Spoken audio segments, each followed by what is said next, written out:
Hello friends, mister விவோடி தமிழ். இந்த உலகத்தில் இருக்கக்கூடிய அனைத்து விஷயங்களும் பார்த்தீங்கன்னா இறைவனுக்கு பிடித்தமான ஒரு விஷயங்கள் தான். ஏன்னா அவரே உருவாக்கின இந்த உலகத்தில் இருக்கக்கூடிய விஷயங்கள் அவருக்கு பிடிக்காம போகுமா? அப்படி பார்க்கும்போது இந்த உலகத்தில் இருக்கக்கூடிய அனைத்து விஷயங்களும் அவர் பார்த்து பார்த்து உருவாக்குனது. அதனால் அனைத்து விஷயங்களுமே இறைவனுக்கு பிடித்தமான விஷயங்கள் தான். அப்படி இருக்கும்போது சில குறிப்பிட்ட பொருள்கள் மட்டும் ஈசனுக்கு ரொம்பவும் பிடிக்கமான பொருள்கள். அந்த பொருள்களை கொண்டு அவரை நம்ம வணங்கும் பொழுது எளிதாக இறைவனோட அருளை நம்ம பெற்றிட முடியும். அப்படிப்பட்ட பொருள்கள் என்ன அப்படின்றத தான் இந்த காணொலியில் நம்ம தெளிவாக பார்க்க போகிறோம். காணொலியை முழுமையாக பாருங்கள். உங்களுடைய சந்தேகங்களை மறக்காமல் கமெண்டில் கேளுங்க. வாங்க காணொலிக்குள்ளே போகலாம். இதில் முதலாவதாக வர்றது நாட்டு பசுவினுடைய பால். நல்ல ஒரு நாட்டு பசுவினுடைய பால் சிவனுக்கு மிகவும் பிடித்த பொருளாக பார்க்கப்படுதுங்க. நம்ம நாட்டு பசுவோட பாலை நம்ம கோயில்களுக்கு தானமாகவோ அல்லது சிவனுக்கு அபிஷேகம் செய்வதற்கோ நம்ம கொடுக்கும் பொழுது நம்ம சிவனோட அருளை நேரடியாக பெற முடியும் அப்படின்ட்டு சொல்லப்படுது. ஏன்னா நிறைய நபர்கள் பார்த்திங்கன்னா கோயில்களுக்கு பாக்கெட் பால்களை வாங்கி கொடுத்துருவாங்க. அது அவங்க கடமையை ஏதோ பால் வாங்கி கொடுக்கணுமே அப்படின்ற ஒரு கடமைக்கு அந்த பாக்கெட் பாலை வாங்கி கொடுத்துருவாங்க. அப்படி செய்யாட்டு பசுமாட்டினுடைய பாலை நம்ம இறைவனுக்கு படைக்கும் பொழுது அதை வைத்து அவருக்கு அபிஷேகம் செய்யும் பொழுது இறைவனோட அருள் நமக்கு பரிபூரணமாக கிடைக்கும். இது நிச்சயம் உண்மைங்க. அடுத்த தடவை கோயில்களுக்கு நீங்கள் பாலை கொடுக்கும் பொழுது அது நல்ல நாட்டு பசுமாட்டு பாலாக பார்த்து வாங்கி கொடுங்க.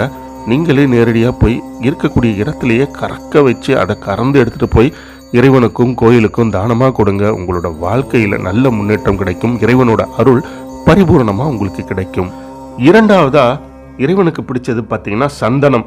சிவனுக்கு மிகவும் பிடித்த ஒரு, ஏன்னா அக்னி சுரூபமாக இருக்கிறவர் அவர்.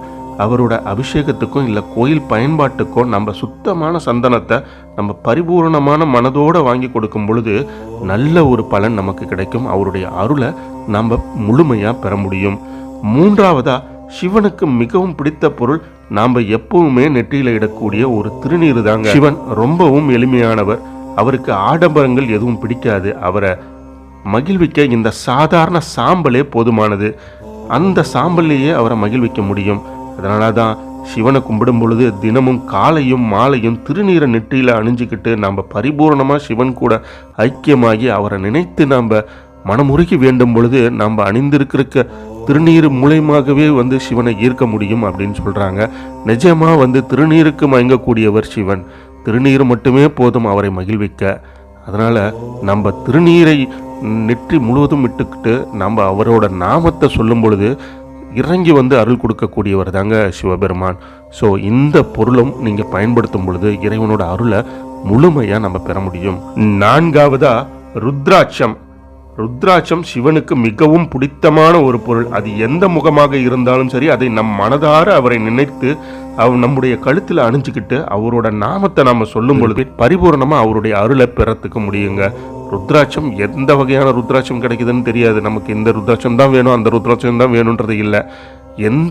எந்த முகம் கொண்ட ருத்ராட்சமாக இருந்தாலும் அவரை நினைத்து நாம் அணிந்து கொள்வதின் மூலமாக அவருடைய அருளை பரிபூரணமாக பெற முடியும். ஸோ கண்டிப்பாக நீங்கள் இந்த ருத்ராட்சம் தான் நான் அணிவேன், அந்த ருத்ராட்சம் தான் அறிவேன், இந்த ருத்ராட்சம் அணிஞ்சா தோஷமாமே அப்படின்லாம் சொல்லுவாங்க. அதெல்லாம் கேட்கவே தேவையில்லை. நமக்கு சிவனுடைய அருள் வேண்டும்னா கண்டிப்பாக நம்ம ருத்ராட்சத்தை அணிந்து சிவனை வழிபட்டாலே போதும். சிவனுடைய அருள் நமக்கு பரிபூரணமாக கிடைக்கும். ஐந்தாவதாக சிவபெருமான அலங்காரம் செஞ்சு பூஜை செய்வதற்கு விலைமதிப்பற்ற நகைகளை போடணுன்ற அவசியம் கிடையாது. பட்டு பீதாம்பரங்களை தான் அவர் மேலே போர்த்தி நம்ம அபிஷேகம் பண்ணணுன்றதெல்லாம் கிடையாதுங்க. அவர் எளிமையானவர். அவருக்கு ஒரு 5 வில்வ இலையே போதுமானது. வில்வ இலையும் சாதாரண தண்ணீரையும் வைத்து அவருக்கு அபிஷேகம் செய்தாலே போதும். அவரை திருப்திப்படுத்த விட முடியும். ஸோ அதனால தான் என்ன சொல்கிறாங்கன்னா, இறைவன் சிவன் எளிமையும் மிகவும் எளிமையானவர். அவருக்கு நாம் விலை மதிப்பில்லாத நகைகளை போட்டு தான் கடவுளை கும்பிடணும். அவருக்கு பட்டு பீதாம்பரங்களை போர்த்தி தான், அதுவும் விலை உயர்ந்த ஆடைகளை போர்த்தி தான் இறைவனை வணங்கணுன்றதெல்லாம் கிடையவே கிடையாது. ஸோ அவருக்கு சாதாரணமாக வில்வ இலையில் மகிழக்கூடியவர் சிவபெருமான். வில்வ இலையும் சாதாரண தண்ணியும் வச்சு அவரை நம்ம பூஜை பண்ணும் பொழுது, அவருக்கு அர்ச்சனை செய்யும் பொழுது அதிலேயே முழு திருப்தி அடைந்து நமக்கு வேண்டிய வரங்களை வழங்கக்கூடியவர் சிவபெருமான். அதனால தான் நம்ம இந்த பொருள், அவர் வில்வ இலைக்கு மிகவும் விரும்பக்கூடியவர்.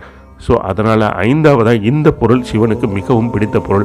அதனால் மறக்காமல் சிவனாலயங்களுக்கு சென்றீங்கன்னா வில்வ இலையை வச்சு சிவனுக்கு அபிஷேகம் பண்ணுங்கள். வில்வ இலையை பூஜை செஞ்சு அவர் மேலே போட்டு மலர் மரியாதை செய்த மாதிரி பண்ணுங்கள். அந்த ஒன்று போதும். அவர் வாசனை பூக்கள் கேட்கல, எதுவுமே கேட்கல, வெறும் வில்வ இலை இருந்தால் போதும் சிவனை மகிழ்வித்து விடலாம். 6வதா குங்குலியம். குங்குலியம்ன்றது நம்ம வாசனை பொருள்கள், அதாவது சாம்பிராணி மாதிரி பயன்படுத்தக்கூடிய ஒரு பொருள். இந்த பொருளை நீங்கள் ஆலயங்களுக்கு வாங்கி கொடுப்பதின் மூலியமாகவும் இறைவனோட அருளை நீங்கள் பெற முடியும். ஏன்னா குங்குலியமும் சிவனுக்கு பிடித்தமான ஒரு பொருள். குங்குலியம் இது சிவனுடைய சக்தி நிறைந்த ஒரு பொருளாக பார்க்கப்படுது. அதனால குங்குலியத்தை நீங்கள் வாங்கி கோயில்களுக்கு தானமாக கொடுக்கலாம்.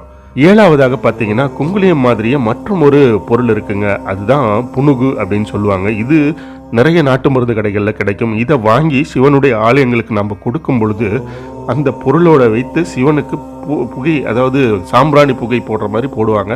அந்த வாசம் கோயில் முழுவதும் பரவும். அதே மாதிரி நீங்கள் புனுகு வாங்கி கொடுக்கும் பொழுது உங்களுடைய வாழ்க்கையிலும் சந்தோஷம் பரவும் அப்படின்னு சொல்லப்படுது. ஸோ இந்த 7 பொருள்களும் பார்த்தீங்கன்னா சிவனுக்கு ரொம்பவும் பிடித்தமான பொருள்கள். எப்படியும் பார்த்தீங்கன்னா இந்த பொருள்களை மட்டும் வைத்து தான் நம்ம சிவனை அடைய முடியுமா அப்படின்னு கேட்டிங்கன்னா கண்டிப்பாக கிடையவே கிடையாது. தூய மனதோடு எந்த இடத்துலையும் நீங்கள் சிவனடியாரை பார்த்தாலும், அதாவது சிவன் கோயிலில் இருக்கக்கூடிய சிவனடியார்களுக்கு நம்ம தொண்டு செய்வதன் மூலியமாக இறைவனை நேரடியாக அடைய முடியும். ஏன்னா எல்லா இடங்கள்லையும் இறைவன் இருக்கார். அதே மாதிரி தான் சிவனடியார்களுக்கு நம்ம செய்யக்கூடிய தொண்டு, உடம்பு முடியாமல் இருக்கிற சிவனடியார்கள், பசியால் இருக்கிற சிவனடியார்களுக்கு நம்ம பார்த்துட்டு பார்க்காம கண்டுக்காமல் போகக்கூடாது. அவங்களுக்கு தேவையான உதவிகளை செய்கிறது, அன்னதானம் பண்ணுறது, அவங்களுக்கு தேவையான உதவிகளை நம்ம செய்வதன் மூலியமாக இறைவனோட அருளை நேரடியாக பெற முடியும்னு சொல்கிறாங்க. இது மாதிரியான விஷயங்களை நீங்கள் செய்து தூய மனதோடு இறைவனை வழிபட்டாலே போதும், இறைவனுடைய அருள் நமக்கு பரிபூர்ணமாக கிடைக்கும். இந்த காணொளி உங்களுக்கு பிடிச்சிருந்தா மறக்காமல் லைக் பண்ணுங்கள், ஷேர் பண்ணுங்கள், கமெண்ட் பண்ணுங்கள்.